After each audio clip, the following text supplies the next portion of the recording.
నమస్కారం.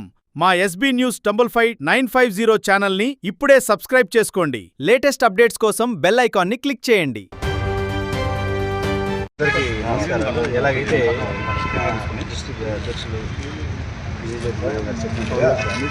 కడపలో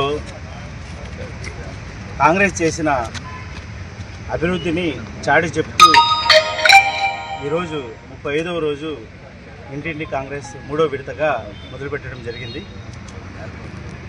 అంతేకాకుండా దీనిలో భాగంగా ఈ ఆంధ్రప్రదేశ్ విడిపోయిన తర్వాత కూటమి ప్రభుత్వం కానీ అదేవిధంగా వైసీపీ ప్రభుత్వం కానీ మన రాష్ట్రానికి అదేవిధంగా మన కడప జిల్లాకు కడప నగరానికి ముఖ్యంగా ఏం మేలు చేసింది, ఎంతవరకు డెవలప్మెంట్ చేసి అభివృద్ధి ఎంతవరకు ఉంది, సంక్షేమం ఎంతవరకు ఉంది అనేది ప్రతి ఇంటికి వెళ్ళి ప్రతి గడపకి వెళ్ళేసి ప్రతి ఇంట్లో వారితో మాట్లాడి వాళ్ళ సమస్యలను తీసుకుని వెళ్ళి ఆ సమస్యలను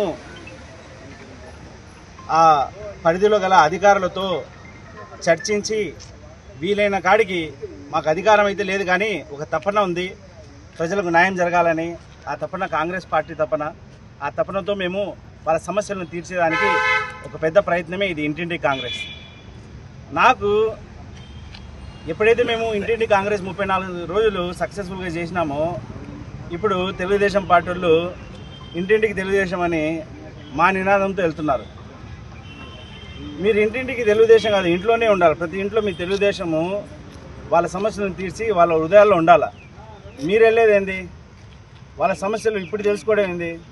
సమస్యలు తెలుసుకొని నేను చూసినాను యూట్యూబ్ ఛానల్స్లో, అందులో సోషల్ మీడియాలో సమస్యలు చెప్తా ఉంటే ఒకరైతే అమ్మా మాట్లాడుతుమ్మా వినమ్మా గమ్ముండమా అని ఆపుతున్నారు వాళ్ళ నాయకులే. ఇంకొకరు వచ్చేసి ఆ సమస్యలను తీసమంటే ఇప్పుడుండే ఎమ్మెల్యే గారు మాధవరెడ్డి గారు 1 సంవత్సరం ఆగాయా అంటున్నారు. 2 సంవత్సరాలు ఆడిపోయినట్టు అంటే 2 సంవత్సరాలు మీరు ఏం చేయకుండానే 2 సంవత్సరాలు మేము ఏదో చేసినామని పాంప్లెట్లు తీసుకుని ఇంట్లో కాడ తిరుగుతున్నారా? ఇంకో సంవత్సరం ఎందుకు ఆగాల? ఇంకో సంవత్సరం ఆగితే మీరు చేస్తారా? ఇవన్నీ ప్రజలు గమనించాలా. ఇవన్నీ నాటకాలు. ఏమి వచ్చే ఎలక్షన్స్లో వాళ్ళు ఏదో ఒకటి మాటలు చెప్పి మళ్ళీ నెగ్గాలని చూస్తున్నారు. ప్రజలకు అర్థమైంది. ఇంతకుముందు కూడా 5 సంవత్సరాలు ఇచ్చినారు, మళ్ళీ ఇప్పుడు 2 సంవత్సరాలు అయిపోయినాయి. ప్రజలకు అర్థమైంది. ఎలాగైతే కాంగ్రెస్ పార్టీ చేసిన అభివృద్ధిని మేము జ్యోతి మేడం గారు చెప్పినట్టుగా ప్రతి ఇంటికి తీసుకుని వెళ్తున్నాం కూడా, వెళ్తాం కూడా.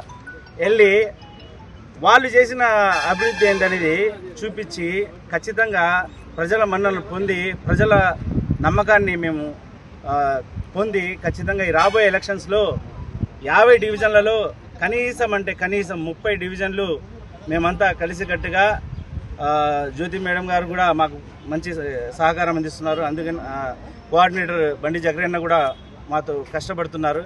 అదేవిధంగా యూత్ కాంగ్రెస్ వెంకట సుబ్బయ్య కానీ, ఎన్ఎస్యు మామిళ్ళ బాబు కానీ, అదేవిధంగా ప్రతి వింగ్, ప్రతి నాయకుడు, ప్రతి కార్యకర్త పార్టీ రావాలా. రాహుల్ గాంధీ పడే కష్టము, ఆయన జీవితము ప్రజలు అంకితం చేసినారు. వాళ్ళ కుటుంబమే అంకితమైంది.